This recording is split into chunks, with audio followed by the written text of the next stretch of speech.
Not all medical conditions are easily visible on the surface. Some are often undermined and misunderstood. This week, we're taking a look at five of these undercover illnesses, exposing what they really are and how those around us are affected. And we begin with autism. It's a disorder that never goes away, affecting anything from language to social abilities. But there's more to it than meets the eye. ABC 7's Jess Dowdrick is digging deeper into this undercover illness. There is no known cause of autism, but according to the Autism Society, it's generally accepted that it's caused by some type of abnormality in the brain. Now, researchers are working on theories to figure out what causes those abnormalities, such as heredity, genetics, or other medical issues. Picture it with the trip camera. Oh, you want to get a picture on our trip with your camera? Yes. Mary Smith has a unique family.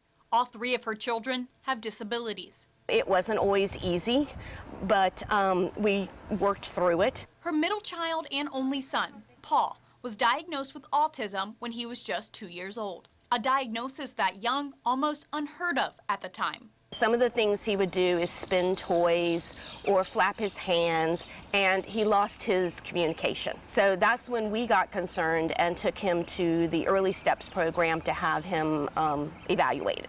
Immediately, Paul started behavioral, occupational, and speech therapy. Paul is now 24 years old. He's one of about 800 children and adults with disabilities at the Community Haven in Sarasota. We're seeing a lot more individuals coming in with autism, especially in our preschool and our high school programs, because it's a lot more prevalent now. While more common, autism is still very much misunderstood. It's a whole spectrum of disorders, so it could range from anything from maybe just some social challenges all the way up through, more significant daily challenges, with verbal skills, functioning skills. So it's a much larger spectrum. What color's Toby? White dog.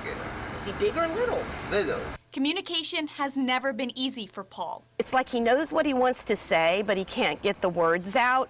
And so when he was younger, it was easier for him to swat at you, or, that's a faster form of communication to get someone's attention, is to hit at you or make a loud noise or something like that. And while it's difficult for Paul to communicate, some adults with autism struggle in different areas. We have some individuals that are very intelligent, that are in college, that are working towards a degree, but maybe they struggle a little bit socially, and they need that extra boost for when they graduate to obtain a job.